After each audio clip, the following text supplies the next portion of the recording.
Welcome back to Everyday Iowa. It's 2025 and we are continuing our journey with the University of Iowa on professional advice for your New Year's resolutions. I talked to two University of Iowa professionals about ways you can advance your new year. Let's take a look. As we enter into the year 2025, the role of alcohol in reimagining your social connections and ties to other people may be at the top of your resolution list. I talked to Paul Gilbert, the Associate Professor at the Department of Community and Behavioral Health at the University of Iowa, about how alcohol plays a big role in our social connection. Is that people have turned to these social ties to important other people, spouses, family members, maybe a sponsor if you're in a 12-step program, but these individuals that are really key to helping them resolve their problem, find recovery, and we actually have a lot of scientific evidence that this is true for all sorts of different health topics. Gilbert suggests you attend to your social connections by assessing quality, not necessarily quantity. Nurturing a smaller number of high quality, deeper connections. And oftentimes it's, spouses or family members, or maybe an important other person, a best friend, or like I said a moment ago, a sponsor if you're in a 12-step program.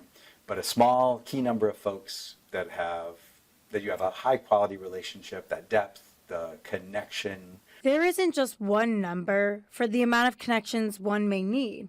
It is all catered to the individual person.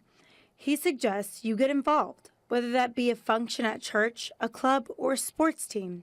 This allows you to not only meet people, but develop a deep connection as well. But connections do require attention. We can't just assume that we're going to have a good friend if we don't speak to them for months and months. So that's the other thing, is to be intentional and thoughtful and put some effort into the connections. They have to be nurtured. Staying in touch with frequent texts, a call, or a letter are ways to maintain that connection.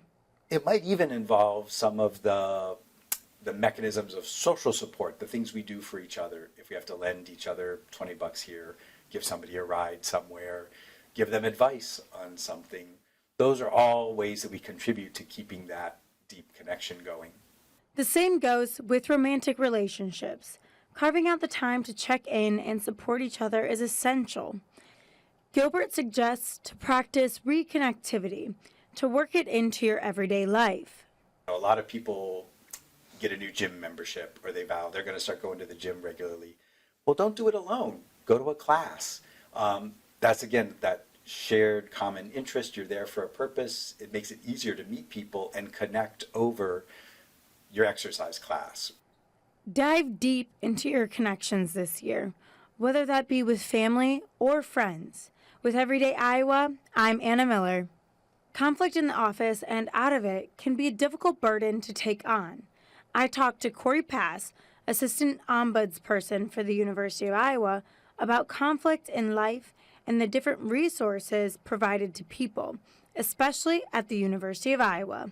Or you run into problems that you just, you have no idea what to do. How to handle that. Right? Exactly. And sometimes just having somebody that doesn't have a dog in the fight, Yeah. be able to just listen and help throw out all the different options that are made available and all the different resources. Pass says the most common issue he finds is conflict between people who are forced to get along because of a work environment. But there are a variety of steps people can take to help ease and resolve these issues. And the first one of those is communication. I started my career in law enforcement, and then as an executive, and then now as an ombudsperson. And in 35 years of doing dispute resolution, communication solves probably 95% of all problems. Your work doesn't have to surround your whole life. It can be a small aspect. Therefore, Pass says not to overthink or make the conflict consume you. Those wanting to fix their conflict in the new year, he advises you to ask yourself one question. As to why is it that you don't maybe like that person? What is it about them? I think one of the most important things for all of us to remember is that we all have a story. And we don't always know that other person's story or what's going on in their world. Paz says you can also try to have a set up, serious conversation with the person. Talk about how you can have a relationship with that person. These skills can easily transfer into your personal life, whether that be with your family, friends, or a significant other. The next thing is to utilize I feel statements. So if you end up with that meeting, that one-on-one meeting that you've scheduled, start your conversations and your sentences with I feel versus you. The next way to improve the conflict is validation. Validation from not just work, but mainly outside sources like yourself or another person involved. Paz says your job isn't who you are, it's just one part of you. Try to focus on mediating the conflict and it will help advance other aspects in your life.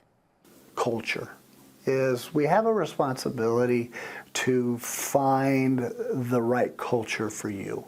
Okay, so maybe what's the right culture for you isn't going to be the right culture for me.